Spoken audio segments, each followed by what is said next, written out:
del Señor sea con todos. Aún no estoy del todo, pero aquí estoy. Estaba deseando de estar con vosotros. Vicente, estar con todos los hermanos. Escuchar las alabanzas. Hola, hermana Davida. Que Dios te bendiga a ti y a toda tu familia. Sabes que os amo. El amor es Dios. Y bueno, yo tengo aquí un texto, lo voy a compartir,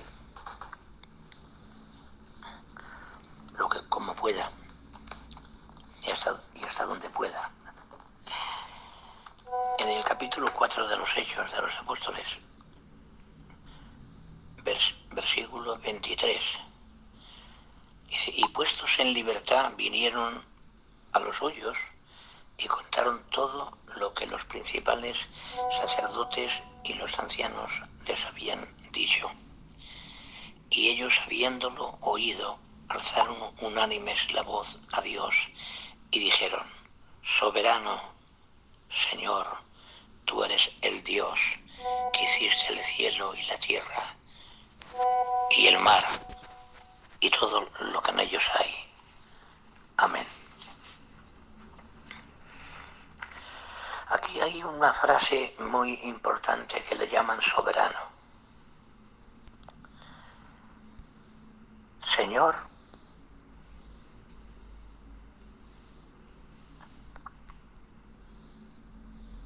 y Dios. La soberanía de Dios está por encima de todos. Nadie puede oponerse a las predeterminaciones de su soberanía. Un ejemplo bíblico de Noé. Él vio lo que iba a venir. Él vio el desvío de la gente, de los que moraban en la tierra. Pero entre ellos se conservó uno, se llamaba Noé. Y Noé estuvo andando con Dios muchísimos años, 500. Y a los 500 años le da una comisión, una predeterminación, un prefijo. Y tenía que hacer la arca. Él no escogió la madera de gofer, la escogió Dios. Él no escogió las medidas, las puso Dios. 350, 30 codos, una ventana arriba, una puerta al lado. Él tenía que sujetarse a lo que Dios había establecido. Dios sabía que iba a aguantar una cantidad de contradicciones contra él, que no iba a ser fácil, pero sí era posible. Era la solución de preservar a los humanos, la raza humana, porque toda carne había corrompido su camino.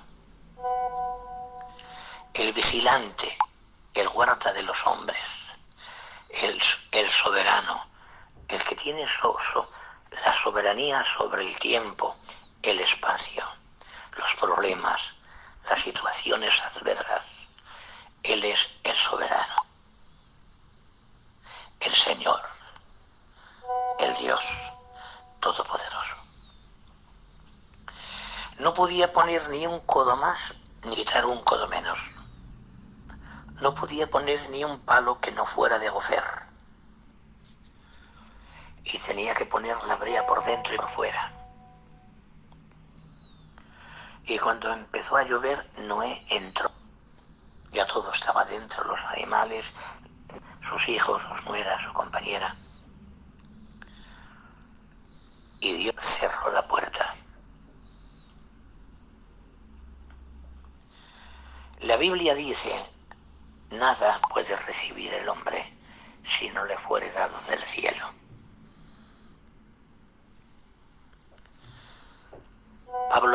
esa soberanía de Dios Padre, en Efesios 3:14, doblo mis rodillas ante el Padre de nuestro Señor Jesucristo, de quien toma nombre toda familia en los cielos y en la tierra. ¿Recordáis cuando viene la madre de Jacobo y de Juan a que ponga a sus hijos a su izquierda y a su derecha? Y le dice Jesucristo la respuesta divina: eso no es mío darlo, sino para aquellos que mi Padre ha preparado. Luego, la soberanía de Dios está por encima de todos. Uno no puede escoger ser Noé, ni Abraham se esperaba lo que el cielo había determinado para él. Baja Dios y le habla a un hombre. Es su soberanía. Pero precio, sal de tu tierra y de tu parentela, a la tierra que yo te mostraré.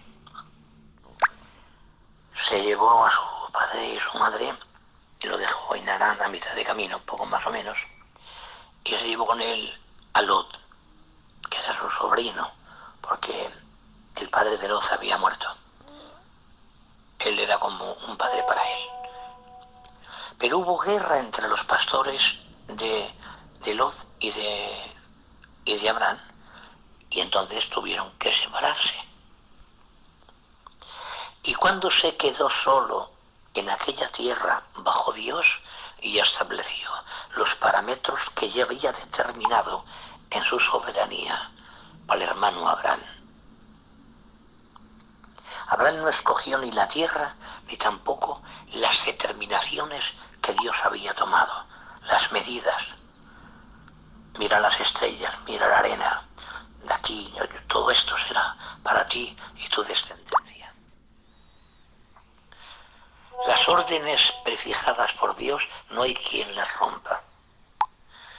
No hay demonio, no hay hombre, no hay rey, no hay corona, no hay poder político que pueda romper los prefijos y determinaciones de la soberanía de Dios. Pasó momentos, claro, donde se estableció ser el amigo de Dios. Cuando tiene 12 o 14 años Isaac y se lo manda a sacrificar. Cuando le dijo Dios: en tu simiente serán benditas todas las familias de la tierra, todas las naciones.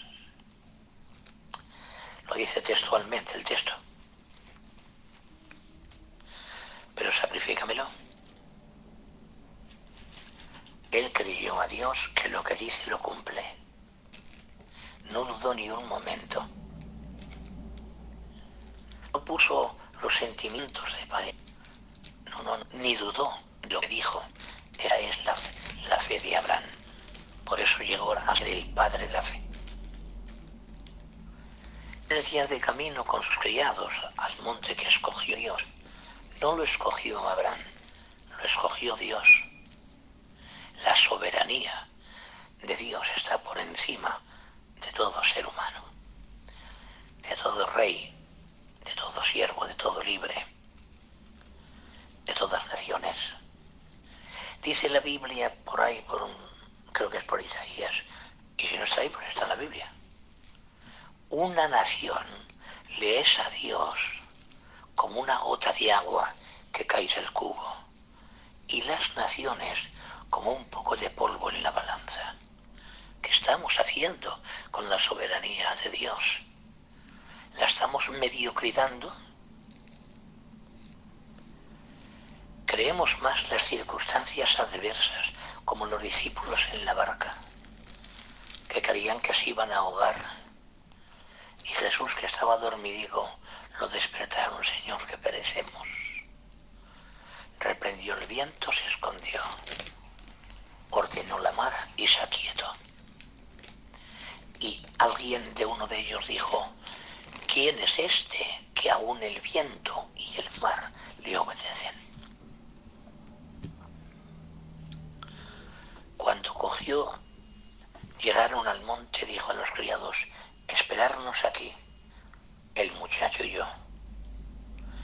volveremos.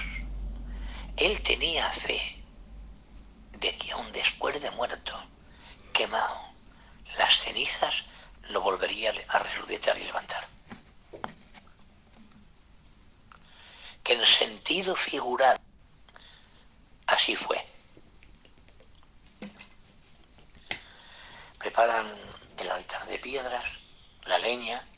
Cuando sube el muchacho, Eliseo le dice: Padre, el cuchillo y la leña, el sacrificio, Jehová proveerá. No sé qué extrañeza vio el hijo cuando lo puso encima de la leña. Y cuando iba a clavarle el cuchillo, sonó la soberanía de la voz de Dios, que ya la tenía medida para ese momento. No hay nada que se le escape a Dios, a su soberanía.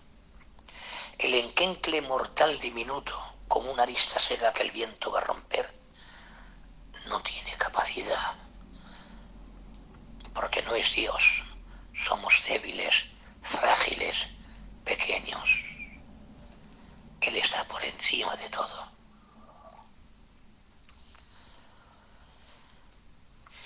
Le llamó por su nombre Abraham, o Abraham. No le hagas daño al muchacho. Y había un animal que preparó Dios allí. Sacrificaron, pero no a él, en sentido figurado, sí. Fue llamado amigo de Dios. Y porque creyó a Dios, le fue contado por justicia.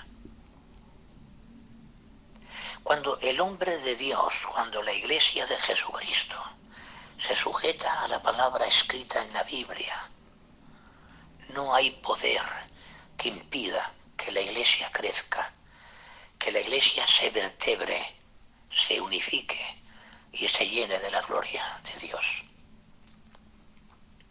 Estos salen de la prisión, los cogieron y les daron bastante leña en cuanto a palabras, pero y cuando salieron hicieron una oración, unánimes. Qué bonito es la unidad, la vertebralidad, la conjugación de miembro, junto, recibiendo según la vida propia de cada miembro, edificándose el amor. Esa es la Iglesia. ¿Habrá algo que pueden ver la soberanía de Dios, sus planes? No. En este capítulo de los Hechos, en el versículo siguiente, 25, que por boca de David, tu siervo, dijiste: ¿por qué se amotinan las gentes y los pueblos piensan cosas vanas? Se reunieron los reyes de la tierra y los príncipes se juntaron en uno contra el Señor y contra su Cristo. Porque verdaderamente se unieron en esta isla contra su santo Hijo Jesús, a quien ungiste, Herodes y Pilato, con los gentiles y el pueblo de Israel, para hacer cuanto tu mano y tu consejo habían antes determinado que sucediera. La muerte de Cristo fue determinada por Dios, prefijada. En el Salmo 22, 1000 años antes de Cristo, David habla de las manos horadadas, de los pies horadados, de su ropa ya no suertes. Define la muerte de Cristo 1000 años antes que ocurriera. Era una predeterminación de la soberanía de Dios en sus planes y en sus obras que va haciendo, en sus sazones que Él puso en su voluntad que ocurrieran. Flagelarle, machacarlo, como raíz de tierra seca. No hay parecer en él ni hermosura para que le deseamos. Todo lo hizo, lo preparó la soberanía del Dios Padre.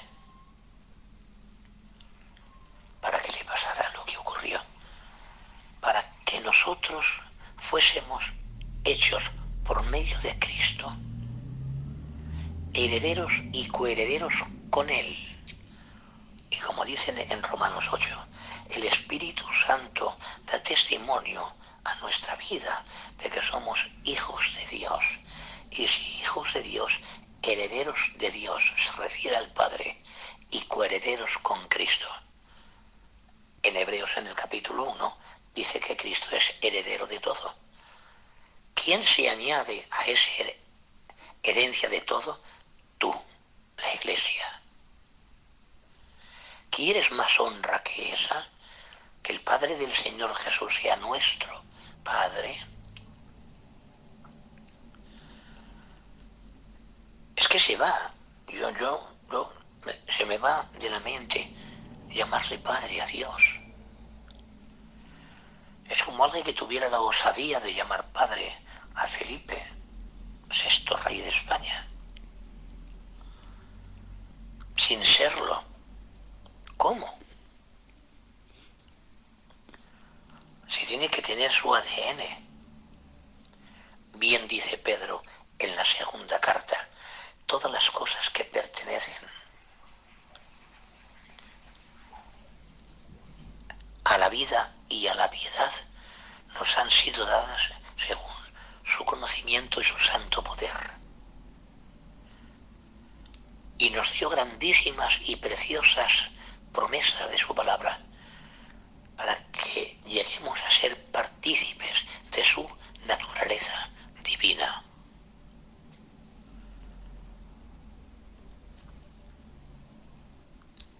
Lo que ha preparado Dios para nuestra dignificación, como en el capítulo 3 de Juan, mirad cuál amor nos ha dado el Padre, para que seamos llamados hijos de Dios.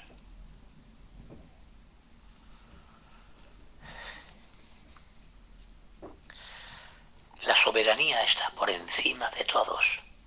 David no se constituyó, él lo constituyó Dios a través de Samuel, pero a Samuel lo constituyó la soberanía de Dios. Cuando era un chaval jovencito allí que estaba con Elí en el templo, le llamó. A la tercera vez ya lo estaba preparado. Y dice, y cuando le volvió a llamar, se paró, al lado de la cama se paró. Y le dio una profecía, la primera. Y los plantó como profeta.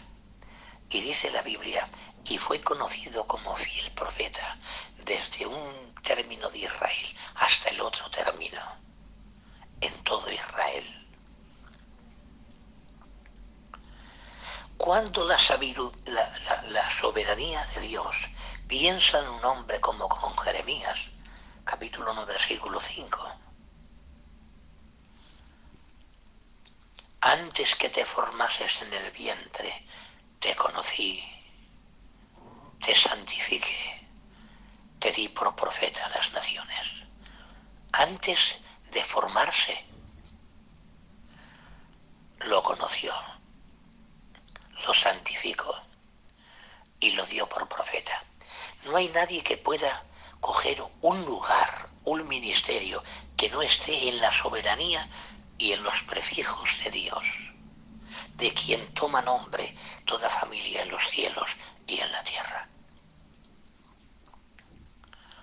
Siervos de Dios, que habéis sido llamados por Dios en su soberanía, está todo preparado lo que necesitáis. El pan de la mesa, en el Padre Nuestro, por ejemplo, el pan nuestro de cada día, dánoslo hoy. Es una revelación. En la mesa del Padre que administra Él, hay un pan para cada hijo suyo, para cada siervo y para cada hija. Con su nombre, el pan nuestro es una definición clara de la vertebración de la administración del Dios Padre cara a sus hijos, que para cada uno tiene una clase de pan. Por eso dice la Biblia, no es del que corre ni del que quiere, sino del que Dios. Aparece su soberanía, del que Dios ha establecido, o del que Dios ha tenido misericordia. El propio Pablo en Gálatas, me parece 1:15, si no está ahí, está por ahí. Cuanto le agradó al Dios Padre que me apartó desde el vientre de la madre para revelar a su Hijo en mí, para que yo le predique a los gentiles. Le reveló el carácter y la formación del Cristo vivo. No le dio una fotografía externa, se lo engendró dentro, le hizo conocer por dentro. Pero ¿quién podrá con la soberanía de Dios establecer los pilares de la obra de todos los tiempos? Es verdad que en la vida de los siervos hubo momentos difíciles, en la vida de las iglesias del principio, perseguidos, maltratados, clavados, muertos, sí. Pero ¿ha podido alguien parar a la iglesia? Ni podrán. Hay una palabra en la boca de Cristo que se la puso el Padre para que les dará a nosotros, la iglesia. No temáis, manada pequeña, que a vuestro Padre le ha placido daros el reino. ¿Podrá alguien evitar eso? ¿Tendrá la osadía alguna nación o alguna bomba atómica de romper esa palabra de la boca de Cristo? Cuando dice la Biblia en Hebreos 11, por la fe entendemos que lo que se ve fue hecho de lo que no se veía por la palabra de Dios. Entonces, ¿qué poder tiene esta palabra? Mantiene los átomos de los cuerpos celestes de las galaxias, de la Vía Láctea. Mantiene el sol a la distancia justa y, como bien dice en Génesis, las estaciones, los días y los años. Creó el tiempo, donde nuestro cuerpo sin el árbol de la vida se envejecería. Él lo sabía. Sabía lo que iba a ocurrir en los días de Noé con la carne, tuviera que destruirla con un diluvio. Sabía lo que iban a hacer con la torre de Babel, los confundió y creó los idiomas, las naciones. Con quien se entendía, con esos se fueron, y así hubo un grupo de diferentes lenguajes que Dios hizo. Pero es que a alguien le puede ganar la partida en el mantel de la mesa de su administración. Vamos a quitarle la soberanía de Dios. Queremos enseñarle a edificar su iglesia, porque Él dice, yo, dice Cristo, edificaré mi iglesia y las puertas del Hades no prevalecerán contra ella. Y hay otra frase de Cristo que le dice a la iglesia, he aquí os doy potestad de hollar serpientes, escorpiones, sobre toda fuerza del enemigo, y nada os dañará. Esa autoridad sale del propio Cristo revistiendo a los siervos y a la iglesia de un poder que nadie puede romper. La palabra es eterna. La palabra es viva y eficaz, más que una espada que corta, que parte los tuétanos, entra dentro de Dios. O cuando Pedro habla de la palabra, renacidos por la palabra, le llama simiente incorruptible. Por la palabra de Dios que vive y permanece para siempre. Dijo Isaías, vi el cielo que se enrollaba como un pergamino viejo, o se mudaba como un vestido viejo. Ya vio arrugarse el tiempo, la habitación del tiempo. Está sujeta solo a lo que Dios quiere que aquí se manifieste, en la habitación del tiempo. Y llegará un día que el cielo y la tierra pasarán, dijo Cristo, pero mi palabra permanecerá para siempre. La soberanía de los prefijos de Dios que Dios ha prefijado y ha predeterminado, no hay quien pueda romper. No hay inteligencia humana, no hay máquina, no hay arma, no hay nadie. ¿Qué le espera bíblicamente al diablo? Que cuando venga a plantar el reino milenial, un ángel, no Cristo, un ángel, lo atará con una cadenita, lo meterá en el pozo del abismo, sellará el pozo y 1000 años estará ahí preso. Y hay otro texto por ahí, por Zacarías, que dice, y limpiaré la tierra del espíritu de inmundicia. Dice, como el pastor sacude la capa, así sacudiré la tierra. O como el plato que se pone boca abajo y cae la comida, así haré con la tierra. Todo desaparecerá. Y hará un reino de 1000 años. Y no hay quien lo pueda romper. Pero tampoco pueden romper el siguiente texto. Y descenderá del cielo con trompeta de Dios, con voz de arcángel. Y los muertos en Cristo, los que han dormido en Cristo, se levantarán. Y nosotros, en un abrir y cerrar de ojos, seremos arrebatados. Y así estaremos juntamente con Él para siempre ahí arriba. Dice la Biblia, en el aire, para siempre. Esta palabra no puede romperse. Es la soberanía de Dios. El cuerpo de la humillación nuestra será semejante al cuerpo de la gloria suya. Yo me puse un poquillo pachucho, fui a un centro médico, me hicieron un electro y vino una ambulancia y me llevaron a un hospital y me metieron para allí dentro, en esos sitios, para allí, metido para allí. Me monitorizaron, me pusieron goteros y etcétera, porque me dio un golpe de dolor en el pecho. Cuando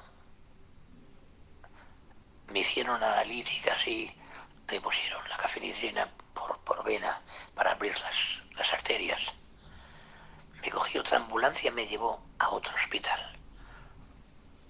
más grande y me tuvieron unos cuantos días.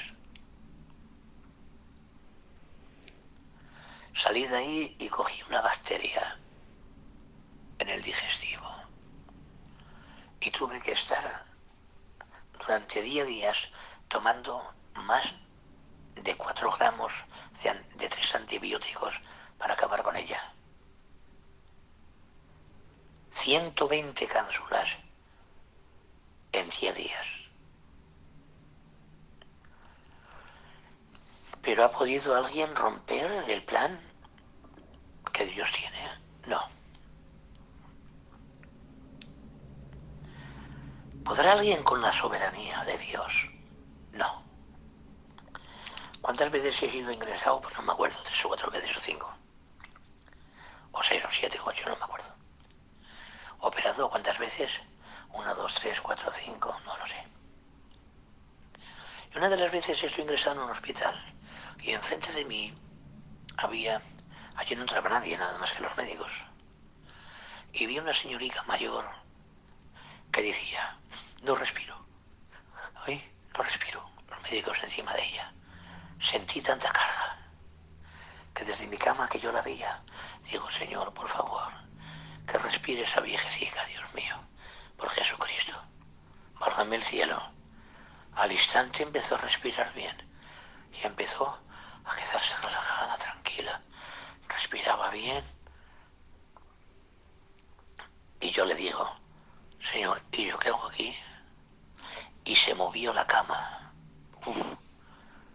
Y me dijo, si estoy aquí, escamia. Él ha dicho, no te dejaré, y se cumple. No hay demonio que impida esa verdad. Buscarás a los que te hacen la guerra y no los encontrarás. porque te la harán sin mí. Todo el que se levante sin la soberanía de Dios caduca, cae, termina, no llega al final. Todo el que esté en la soberanía de Dios, como San Pablo, cuando cuenta lo que sufrió, naufragios, apedrado, palos, no sé cuántas veces, con palos, con varas, pero llegó hasta el momento final. He cumplido el ministerio, he acabado la carrera, he guardado la fe, por lo cual me espera la corona de justicia. He leído un poco de la historia de la muerte de Pablo y yo creo que se escribieron cosas de estos hombres de Dios tan potentes, que fueron los padres de la Iglesia universal me refiero. Ese verdugo había matado a muchos, pero todos que morían bajo su hacha, con la herramienta que tenía para cortarle la cabeza, el odio que salía de ellos lo volvía peor. Pero qué mirada de amor vio en Pablo, que después de ejecutarlo se apartó y no fue más verdugo. Eso está en las historias de los escritos. La soberanía de Dios, aun la muerte de los santos, es muy estimada a los ojos de Dios. Pero hermanos, si Dios por nosotros, ¿quién contra nosotros? Esta obra nuestra no es ni por hombres ni para hombres, es por Dios y para Dios. En vano ver a la guardia si no ve al Señor. Nada es el que riega ni el que planta, sino Dios que da el crecimiento. No es del que corre ni del que quiere, sino del que Dios tiene misericordia. No se puede romper su soberanía. Y su soberanía la llevará a cabo como llevó el arca, como llevó a Abraham a ser el amigo y el padre de la fe, el amigo de Dios. Hay un texto que a mí me llena mucho, que parece que no dice nada, pero dice tanto. Le dice a los escribas y fariseos: en aquel día veréis a Abraham, Isaac y Jacob sentados en mi reino, y vosotros estaréis fuera. Los que están marcados por la ley solo se salvan cumpliendo la ley, y es imposible cumplirla por la debilidad de la carne. Nosotros somos llamados, le llama Pablo, el supremo llamamiento de Dios. No hay otro llamamiento más grande. Cuando él dice llamado a ser apóstol, no le llama supremo. Pero cuando habla de su salvación, en Filipenses, prosigo el blanco para llegar al premio de la meta del supremo llamamiento de Dios en Cristo Jesús. La soberanía de Dios en la Iglesia. Es más importante ser miembro del cuerpo de Cristo que ser apóstol. Apóstol es una herramienta de trabajo, como el labrador. Además te lo dice a Timoteo. Considera lo que te digo. El labrador, para participar de los frutos, debe trabajar primero. ¿Qué era Timoteo? Un labrador de la tierra del alma, para que la semilla florezca. Abonar bien la vida interior de cada creyente. Pablo trabajaba la vida interior, no la vida exterior. En 4:19 de Gálatas: hijitos míos, por quienes vuelvo a sufrir dolores de parto hasta que Cristo sea formado en vosotros. ¿Se puede estropear la gestación de Cristo en la vida de un creyente? En los Gálatas se estropeó. Tan necios sois, habiendo empezado por el Espíritu, acabéis por la carne. vamos a ir guiados por el Espíritu Santo de Dios.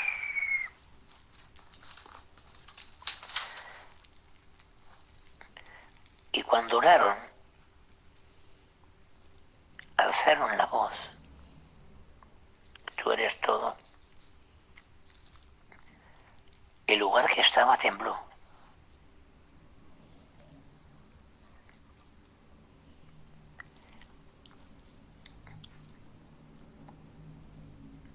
Tembló, un terremoto.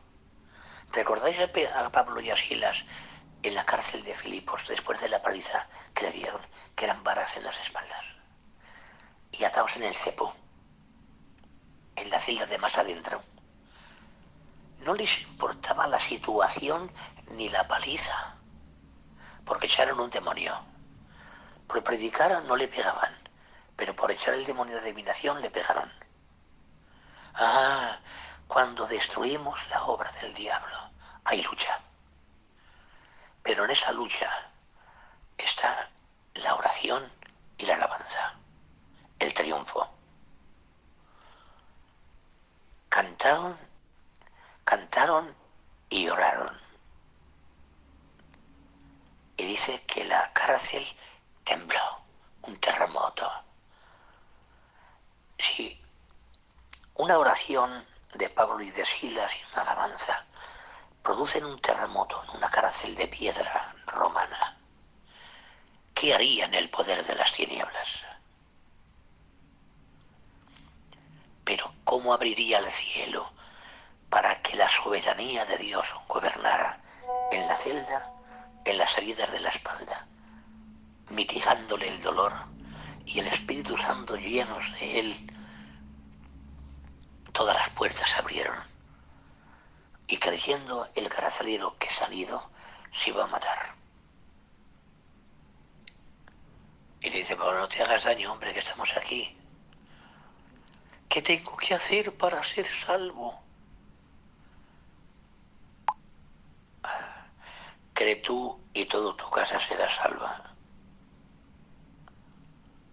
Allí se cimentó entre Lidia, la vendedora de púrpura de la ciudad de Tiatira, que iba a las oraciones de San Pablo y Silas en el río, y se convirtió. Y con ese carcelero se hicieron los cimientos de la iglesia más tierna de todas, Filipos. Es casi en todas las epístolas se presenta como apóstol, una autoridad de cobertura para la iglesia, no para enseñorearse. Como dice Pedro: no os enseñoreéis de la ley, sino ser ejemplo de ella. Esa es la soberanía de Dios, marcando las pautas del comportamiento cristiano administrativo.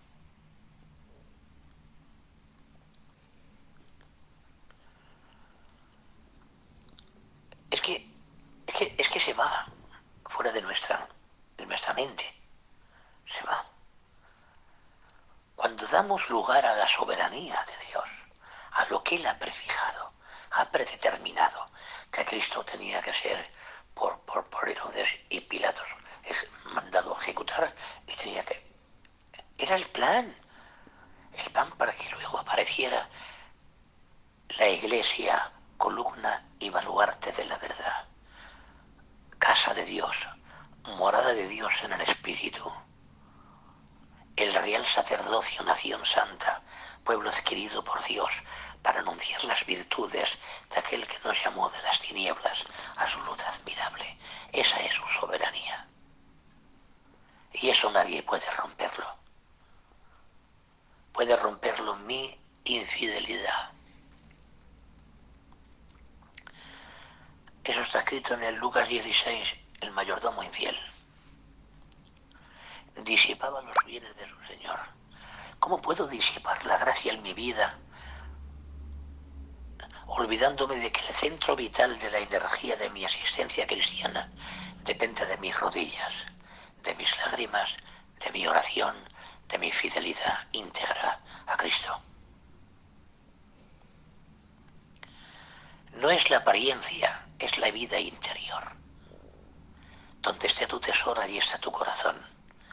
No tengo más tesoro ni ministerio, ni nada. Es mi Cristo. Hay un texto que yo no lo entiendo todavía. A lo mejor cuando suba arriba me lo explicará el Señor. Y de conocer el amor de Cristo, que excede a todo conocimiento, para que seáis llenos de toda la plenitud de Dios. Esta es la soberanía. Esta es la predeterminación del Dios Padre. Nuestra dignificación. Cuando lea ese texto en Gálatas 3:27, revestidos de Cristo. Cristo es nuestro vestido. Cuando echó a Adán y a Eva, les puso piel de animales, para nosotros sacarnos de la potestad de las tinieblas y trasladarnos al reino del amado Hijo. Es Cristo nuestro vestido. Cuánta honra hay en la Iglesia, cuánta dignidad hay en nuestra vida.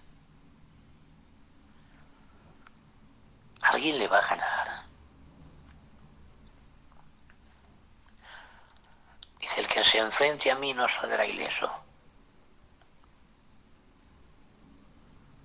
Confiaron los tres, Sadrach, Mesach y Abednego, en Dios. Calentaron 7 veces más el horno. Aun los verdugos que tiraron a los tres murieron quemados. ¿Qué fuego no tendría el horno? Y al poco tiembla Nabucodonosor. ¡Ay! No eran 3 los que hemos tirado. Hay 4. Y el cuarto semejante al Hijo de los dioses. ¿Le hizo daño el fuego a los 3? No. Ni olían a humo. Solo se rompieron las ataduras que les pusieron. Salieron libres de la muerte y libres de las ataduras de un hombre loco, que para convertirlo tuvo que convertirlo en un burrillo, en un animal que comiera hierba con los asnos monteses, y su razón le fue quitada. Y con el tiempo cumplido de la voluntad divina como soberano de todo, levantando los ojos al cielo, mi razón me fue devuelta. Ahora entiendo que la de lo que quiere arriba y lo que quiere aquí abajo, y no hay quien le diga, ¿qué haces? No. Y ahora entiendo que él hace humillar a los que andan con soberbia. Y así termina la vida de Nabucodonosor. Cuando Dios quiere tratar una vida y cambiarla, la trata. Él se ha propuesto en Cristo llevar la Iglesia como roca, cimiento, como sumo sacerdote según el orden de Melquisedec, como pastor por la sangre del pacto eterno, como nuestro eterno Salvador. Como dice en Hebreos 10:10, en esa ofrenda del cuerpo de Cristo, clavada en la cruz, hemos sido santificados. Y versículo 14, y hechos perfectos para siempre. Viva Dios, la gracia y la redención. ¿Qué obra tan potente ha hecho Dios Padre con Cristo y con el Espíritu Santo en nuestra vida? ¿Merece la pena seguir adelante? ¿Merece la pena humillarnos ante Dios y decirle, soberano, como dijeron los hermanos, estos puestos en libertad vinieron a los suyos y contaron todo lo que los principales sacerdotes y los ancianos les habían dicho? Y ellos, habiéndolo oído, alzaron la voz unánimes a Dios y dijeron, soberano, Señor, tú eres el Dios que hiciste el cielo y la tierra, el mar y todo lo que en ellos hay. Aleluya. Por eso, hermanos, y voy a concluir ya,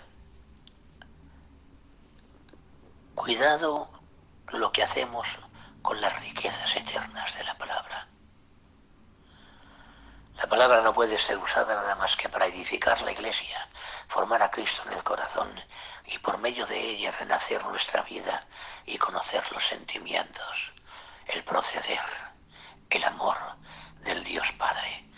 Porque Cristo dice, por ahí por Juan, y esta es la vida eterna, que te conozcan a ti, el único Dios verdadero, y a Jesucristo, a quien has enviado. Qué grandeza es la soberanía de Dios, qué potencia tiene, Dios mío.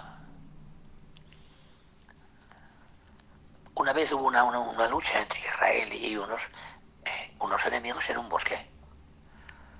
Y como los vencieron los israelitas a los enemigos, dijeron los enemigos, el Dios de Israel es Dios de los bosques, pero no de los valles. Salgamos fuera, que los vamos a hacer a polvo, porque su Dios no es Dios de los valles. Y esto no le pareció bien a la soberanía de Dios, hermanos.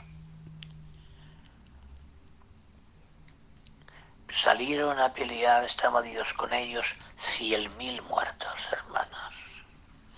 Y los que huyeron a una ciudad que estaba rodeada de una muralla grande y se arrimaron a aquella muralla, Dios la derribó. 20 y tantos mil muertos más. No podemos luchar con Dios. Tenemos que dejarle que Dios sea el soberano de la vida del hogar, de la vida de los hijos, de la vida del matrimonio, de la vida de nuestro presente y de nuestro futuro. Que borre el pasado de nuestra existencia. Cuando yo pequé, cuando no me conocía, era un niño y era más tonto. Pero cuando vine a aquel lugar, aquella palabra sencilla, estoy a la puerta, y así de sencillo, si es verdad que existe, entra. Y yo no sé lo que hizo, pero el hidrógeno cabía en mi sangre, un fuego me entró por la cabeza literalmente y me llegó al corazón literalmente. Sentí mi sangre que se sanó. Y no sé cómo lo hizo, porque no lo entiendo, pero jamás ha ido esa visión de mí. Vi el reino de Dios y la operación de los demonios respondió a tantas preguntas que yo tenía. Salí salvo. Con esto concluyo. El segundo mensaje que escuché fue: el Señor oró en los olivos, en el huerto de los olivos. Y yo dije, donde esté un olivo, allí está Dios. Esa fe inocente de un niño que quiere buscar a Cristo. Me fui por todas aquellas montañas y solo había pinos y garroferos. Qué fatiga la mía no encontrar un olivo. Pero válgame Dios, allá en una ladera, solo uno, un triste olivo. No sé cómo no me di un trampado porque bajé corriendo.